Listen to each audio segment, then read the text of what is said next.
Okay, here we go. There's no turning back. Wait, we had time to turn back? That was that exit. We already passed it. Oh, okay.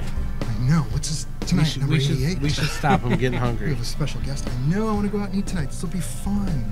This is show number 88, All right. isn't it? 88, September 7th, 2019. All right. We got Mitchell running camera for us tonight. We have special guest Ken on tonight. Ken Jaglinski. That's Jaglinski. Awesome. All right, guys. Somebody out there. Austin, shout us out a countdown, please. 3, 2, 1. Hi, we're here for show number 88, September 7th. I got Ken, I got Mike, I got James, I got Campbell, I got Ken Jaglinski from Milwaukee. from Milwaukee. Trainfest. We're going to talk Trainfest tonight. We're going to talk early Christmas. We're going to talk HON3 and so much more. Join us. Get that cup of coffee. This is such a great show. We're going to talk all over each other. Best hobby in the world. The What's Neat This Week video podcast is supported by enthusiastic model railroaders just like you. Additional support is provided by Athern Trains. Check out all their new monthly announcements at athern.com. And by Micromark, the small tool specialists. Visit their website and use product code WNTW at www.micromark.com/WNTW. Also by Trainfest, America's largest operating model train show since 1972. Check out their website and show dates at trainfest.com. Further support is provided by the NCE Corporation, the power of DCC. Visit their website at ncedcc.com. And thank you for supporting the What's Neat This Week podcast.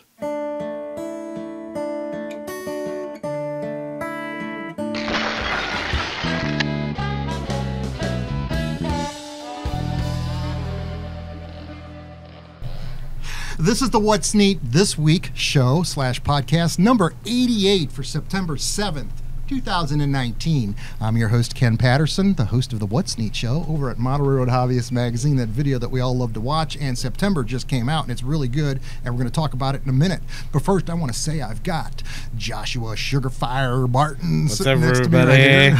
I say that every week. I like it every week. I got James Regier right next to Joshua, and he's got some cool stuff to talk about tonight. Hey, how's it going? I know I've got Michael Buddy on the other side of me over here. Mike, you've brought some more vehicles to talk about tonight.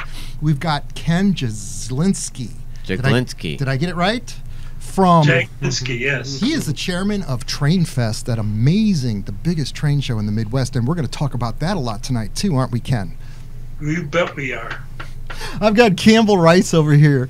We all love Campbell. He's now settled into the suburbs of St. Louis, I guess close to the county, and we're really happy to have you as a neighbor. Right. Well, it's great to be here. It's Welcome to the best town. neighborhood in the world. And I'm going to launch right into some of the notes that I've got here. I shot some locomotives for Athern this week, which were a completely different road name than I'm used to. It's called the Durham and Southern, and I shot these outside on another diorama, and y'all love to watch some of these photo shoot setups that I do, because it's just a matter of the process of setting it up to operate outside with DCC, and then having the command module out there, the handheld throttles out there to make the engines do what I want with sound, timing everything just right to correlate with the sun and the clouds. Everything should work.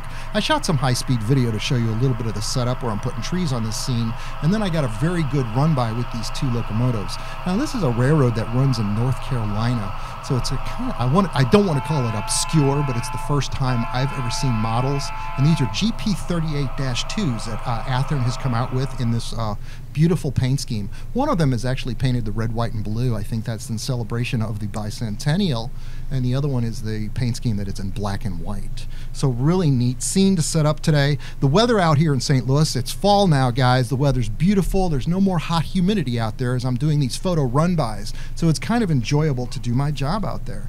And I'm going to look at Joshua now, Josh, and say, what's going on, brother? I just want to say that it is Missouri, and next week it'll probably be 210 degrees. Right. Or else with right. 1,000% humidity. So That's right, yeah. that is Missouri for you. Welcome to Missouri. Well, looking forward to it. So Ken and I were hanging out the other night, and Ken just had to get out of the basement. You know, it was one of those nights where he had to leave. So we hopped in the truck and we drove to Mark Twain Hobby, which is our local hobby shop. And I was looking for some narrow gauge, some HON3 things, and, looking at the Blackstone section, and all of a sudden I see this right here, which is a Micro Trains HON3. It's a 30-foot gondola, and it has a load in it. And it shocked me that Micro Trains made HON3. I had no clue that I didn't either. Yeah. I knew brass companies made a lot of HON3. Right, and Blackstone. And Blackstone, of course, but Sure. I had no clue. So They're a very diversified company. they are. What track gauge does HON3 run on? Is it the same thing as N? No, it's not. It is not. It's not. No, Yeah, it's a wider gauge. It's a 3-foot gauge.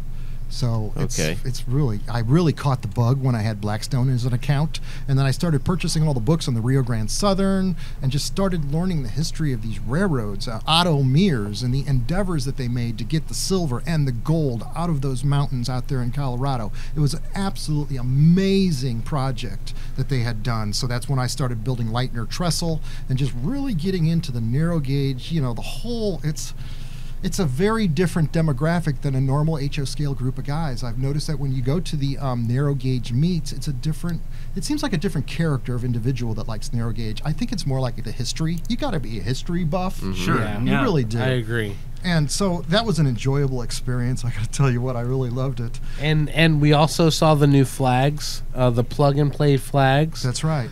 From Woodland Scenics, and we also saw these new billboards that they have that are pre-done up billboards, or you can manage to get whatever you want on them, but they're pre-lit and they look very, very nice. A lot of different time periods for those too. Oh, that sounds awesome. Yeah, something new that I just ventured into. Now, David Brookie has sent us a photograph, and I talked about this 2 shows ago, where it was a beautiful outdoor scene with a grain elevator and the vehicles that Mike talked about that he modeled in, and I thought it was HO scale. It was so good. And guess what, guys? This is N scale. So I called it wrong on the show. Yeah. He corrected me on Facebook at our What's Neat This Week Facebook page, and I want to make sure that I got it right tonight because it's amazing that you can model an N scale like that. It's just, he's a amazing. very good modeler.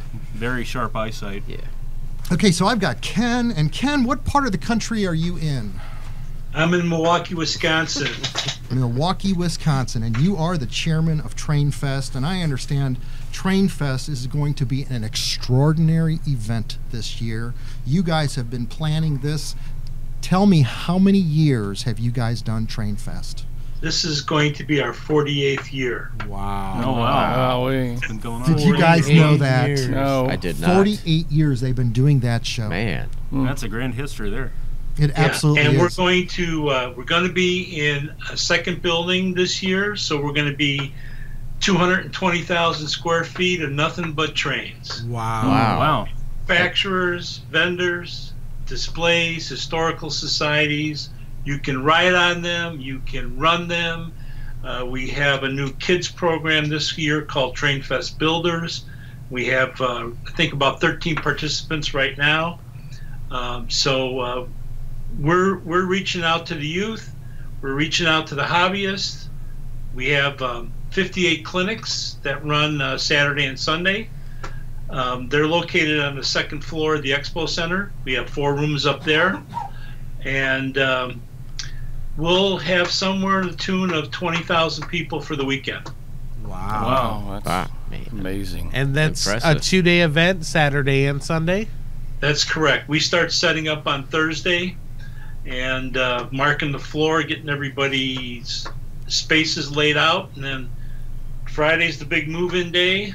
Everybody's setting their stuff up, getting it running. And Saturday, 8 o'clock, the prime access ticket holders get access for an hour. And then the rest of the folks come in at 9. So we're basically 8 to 5 on Saturday and 9 to 4 on Sunday. And this is in November 9th and November 10th. And we are going to be at the show. Mike is going. Right. Joshua, Yep. James, and Yep. possibly Campbell. And we are going to shoot the What's Neat This Week podcast from Trainfest at 2 p.m. on Saturday. That's November 9th. So we look forward to all the folks out there that want to meet and greet us, and it's going to be a really good show where we'll have many of the manufacturers and some of the modular layout folks up on the stage so that they can describe to us and tell us about their passion for trains. So I really look forward to this. We're going to work very closely with Trainfest. We've got a few other events that we may do. We're not sure yet about Sunday, but we're toying with the idea because we also need to get home Sunday because everybody's got jobs. But this is going to be a fun event. There's also a meet and greet with some of the manufacturers that I've been invited to, and that's where, Ken, you were telling me that we're going to be raising money for the Builders program that is for the youth on Thursday night. Is that correct? That's correct. Going to be going to a local pub and having a good time, talking about trains, talking about all the new products that'll be out there, talking with anybody who wants to stop by. That's great. And the pub is offering us a little bit of each libation goes to our program. Oh, very nice. It's going to be a wonderful event, and we look forward to participating this year at Trainfest. So everybody needs to mark this down on your calendar because we all want to meet you. It's in the middle of the country, so it's easy to get to. This is going to be a big deal this November up in Milwaukee, Wisconsin. Now, I see James Regier has brought something really special, and I realize it ain't Christmas yet, but what have you done with LEDs this time, James? Well, I brought these because I was wanting to talk to Ken about making a possible how-to video, and you know how things work. If you want something done by Christmas, you got to start like in July. So I'm already a few months behind. These two cars are ones that are regularly at the Magic House for the Christmas train that I like to run in December. The front car, of course, is a standard Athearn flat car that I've added electronics to, and a prizer set of reindeer and Santa and his sled. Rudolph, actually, I added an LED to his nose so that he actually does have a nose that glows. That's so cool. Yeah, that is great. I would run him in front of the locomotive, but the trackage there is not quite such that it'll put up with it without derailing the first time around. Now, you've got this thing hooked up to the NCE, what is that, the power cab right there? Yeah. Can you make that engine have sound, and does that work for us? Yeah, I will give it a try. Let me call it up here. All right. There we go. We got sound. Interesting. Hey, Mitchell, do me a favor on that camera. Unplug that cord that's in the camera side. See that camera? Unplug that. And now I'll be able to get sound to match up the rest of that video to this video. Thank you. Now these lights, James, are super small. Are these grain of rice? Or are these even smaller than the grain of rice type lights? These are 0402 LEDs. These are the same things that I use for the step lights and for the courtesy lights on my locomotives. They are actually, I took a picture of an HO scale mechanic next to these various sizes of LEDs that I use, and these 0402s will actually fit into the palm of his hand. Wow. So you're talking almost a scale light bulb size of LED here. Wow. I'll stop it before I run off the edge.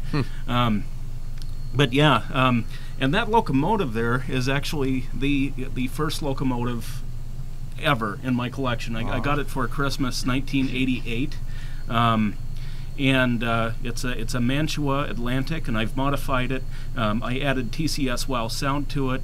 I modified the tender to make it into an oil-burning tender, primarily so that I would have plenty of space for all the electronics in the speaker. That's because cool. the slanted coal load didn't quite permit that. So, yeah. Fun little train there, and I'd love to do a how-to. And did you say what type of sound system is in that? TCS WOW. Is it TCS in that one? Yeah. Okay. That's nice. And that's in fact the first TCS WOW I've installed. Wow. Now, you're running that through the power cab, but you've also got a cigar box here. Joshua, what is that box that's sitting here? That's my cigar box. And what's going on with that? So Tell us that's how I mounted up my NCE power cab. And if you look right on the front of the top of the box here, that is my USB interface. It's a power cab USB connection, so I can hook my power cab up to my computer, which I run JMRI. And that way I can use that to program any decoders that I have. I can use it to actually run trains on my layout via my phone. It fits the Wii throttle very well. Nice. So it's a really good setup, and that only, I got mine for under $50, so you can find it in all different places that they sell NCE stuff. And it's as simple as that. 2 wires that come with the actual power cab and a printer wire. And that's all that it takes to set it up. So it's really a great thing, especially if you want to hone in on the sounds, hone in on the different aspects of a decoder without going through your system. That's excellent. Because awesome. that just makes no sense to me. You got to push this and then this and then this 5 times, and then you can turn this on. With the JMRI, you can see everything in its sliding or on scales. the computer screen. That's It's easy. super easy. So I like that. Yeah. So that's an interface for your cell phone for Wi-Fi? Is that right? It's an interface for your computer. For the Wi-Fi and the computer. Well, the Wi-Fi comes through the computer. Right, Correct. right. Yeah, but that actually lets your computer talk to the power cap. That's the one thing that I've never actually hooked up on my home layout down here with the NCE system. And it's really neat. And with your system, the ProCab, it's actually as simple as getting a serial to USB connector, and then you have yourself on JMRI. That's what I do all the time at home and at the Magic House, for that matter, because I just love JMRI. Yeah. What do you think, Mike? Okay. Campbell, I want to give a shout out to Ken out there. Ken, you sent us some photographs of your home layout. You've got a home layout, and I understand you quite honestly have a very nice passion for trains. You want to tell us what we're looking at here? Yes.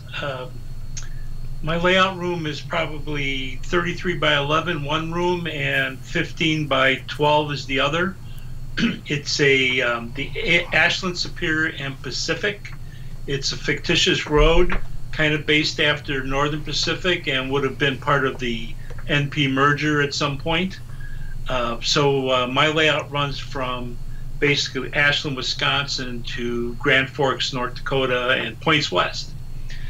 We have 5 to 7 people when we operate. Try to operate once a month during the winter months, and I'm a big scenery guy. I'm into a lot of details, backdrops. Nice. I like to make the layout kind of just, when you look across the room from scene to scene, it all kind of ties together, even though it's not in the same physical location. Right. These are some amazing pictures that you've sent us. Yeah, it's pure eye candy. Yeah. And you've got narrow gauge and HO scale on this, is that correct? Both standard gauge and narrow gauge. The narrow gauge runs from probably about 30 inches up to about 55-inch height, and a lot of it's hidden track. It kind of loops back under the layout and pops up, comes over a high bridge, and then we got some dual gauge track in Erskine, and then it switchbacks, does some switchbacks and go up to a logging camp. Right. And a mill. Got a couple mines. Who knows what they're mining, but this is northern Minnesota, so could be iron ore, could be copper, could be some other things, and obviously Superior and Duluth is one area of my layout. So I've got some. I got an ore dock that I scratch built along with the ore boat, and got the USS Constitution tied up there. Wow. And I'm into scratch building, kit bashing kind of thing, and belong to a round robin, 5 guys. That's nice. And I just started working full time again, so I haven't been able to do as much getting around to their homes to work on their layouts. But hopefully, when that's done, I can get back to a retired guy and and have more time for model railroading. Gosh, I sure am looking forward to meeting you up in Milwaukee. Yeah, this is going to be a lot of fun. Yeah. I want to say that Micromark, we contacted them and ordered the Wharf District. This is a set of 3 buildings that sits on a wharf, a body of water, and we're going to build this for the What's Neat show at Model Railroad Hobbyist Magazine as one of our features, probably coming up in December or January of this year. So that's kind of a cool thing. I'm excited about I got to that. run my layout this week, and I did use the NCE system, and this isn't an NCE ad. The fact is, I actually got to run my layout. I mean, it was so much fun to actually relax and run a train. I pulled out my old alligators that I picked up from Broadway Limited. These must have been from back in 2007 or 2006 when I picked these up. And alligators are such beautiful locomotives. If you ever seen the Tiger Stripes from Santa Fe or the Yellow Bonnets, either one, they made them with a Broadway Limited, I don't know what the original first sound system was, but it was such a treat to be able to run these. You know, Ken, it was one of those Gators that I think was the first DCC locomotive in our collection, and convinced us, my dad and me, that we needed to convert his layout to DCC. It was just fun. I got to use the blocks on the surface. And we're going to show a lot of layout construction coming up in the November video. The October video is coming out soon. And I've got to tell you what, I think I've got 14 different names in October. I mean, I know Joshua's in it with Daniel Coombs because I opened it. But Gene Fusco from Intermountain is in it. Dave Hutsey from Cannon and Company.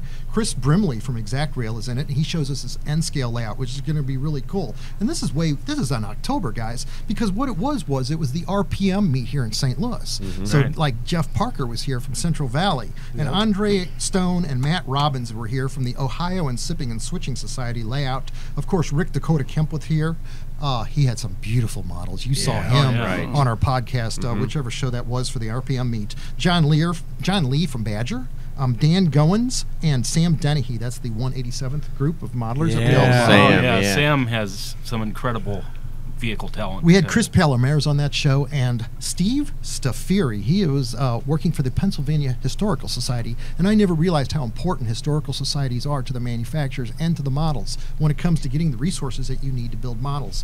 September's What's Neat just came out. That one does have some how-tos in it. Joe Fugate is very happy. Readers' comments have been very kind. Rock and roll. They love the part. Did I just say rock and roll? That's because this is good. Mitchell Befoden did a great segment on how to make tarp loads. And James Regier shares with us this beautiful grain elevator that him and his grandfather actually used to deliver grain at. That was a great segment. That was really cool. We had a beautiful N-scale layout on that show where Bill Selleck shares this modular layout. It's called the Galesburg City layout. And, of course, we had Mike Brewski on from Dimensional Modeling Concept. He shared with us those high-tension power poles and a lot of new products that he came out with. In fact, I think I saw some of those poles on Ken's layout tonight on his layout photographs. Also, David Schneidhorst also shared with us the modular layout. Now, Mike, you'd known Dave for a long time. Oh. And that layout had a lot of automated features on it. He's done 80 shows with that layout. Yeah. So we've got quite the lineup coming up on September. Didn't you say that entire layout fits in the back of his truck? That's what he said. That is amazing. Wow. Back of his pickup truck. Just like that. If I could butt in. Go ahead, Ken. Yes, sir. Gale's City Job will be at Trainfest. That layout is going to be there. All right. Okay, that's Dave Scharnhorst. Bill Selleck's N-scale layout. Yeah. Okay. That layout is so detailed. There was a lot of photo etched. You know, N-scale has become very, very finite. Yes, it has. Yeah. And I think a lot of that's happened in the last 5 or 7 years. Yes. It seems like it's really starting to blossom into the prototype type of modeler scale. And that's just the way they treated that layout. So that was quite a treat. Now, Campbell, say something. I think you wanted. Well, as some of you may know or may not know, that I do Rail Pro, and everybody's always asking me, well, what does it sound like? Well, finally they've got around to putting the sounds now on the internet. So if it's something you're interested in, something you want to look at, or hear what they sound like, just go to ringengineering.com/sounds, and you can play them there. That's a pretty cool system, man. Welcome to St. Louis. We love having you. I can't wait to see some of the new material that you come up with as you do build your layout. Right. I'm looking for a lot of help to build the layout, too. Right. You've got all of us. We all have your back. Anytime you need anything, you just give us a shout. Absolutely. James, are you about finished? Have you got anything else to talk about tonight as we go around the table one more time? Well, I did want to give a mention to my vacation this last week. I was in Kansas.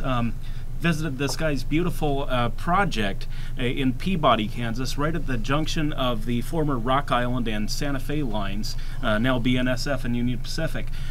He's building a replica Santa Fe station. He describes it as 1-to-1 scale model railroading, that he's trying to replicate the depot from Pauline, and he's wanting to have it become sort of a train watcher's retreat, sort of an Airbnb for rail buffs. That's cool. And he's setting it up. He's planning it complete with a model train area in the baggage room, perhaps slot cars going on. So he has all sorts of great plans for this, and it's been under construction for some time. But yeah, shout out to Dwight Wadle for Wadle Acres in Peabody. Very cool. Sweet. Mike, buddy, you brought some trucks tonight. These look like ones that you were working on earlier, Right. and you finished these. Tell us about No, these. they're not done yet. The one on the left here is a River Point Station Ford bucket truck that I just changed the cab on. I used the Atlas 73 Ford cab on it to backdate it a little bit. And Nice. I added ladder racks to both of those trucks. The truck on the right is a Trident utility body that I had to modify a lot, and I used Plano slam locks on the sides and everything. And the Malibu Models Real Rides 72 Chevy pickup truck for the cab.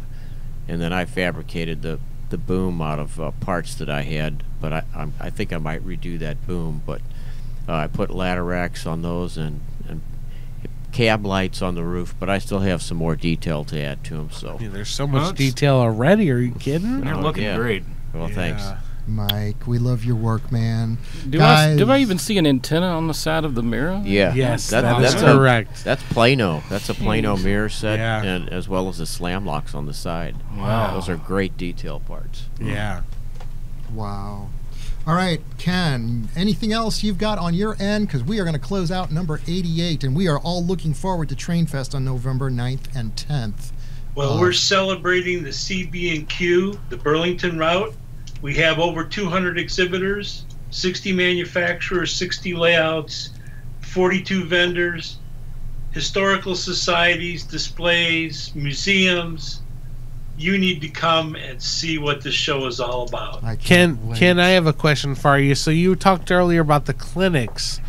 Do you Yes. have all the clinics already somewhere on a website where we can see what's going on with those? Yes, trainfest.com. You can buy tickets online, save some bucks.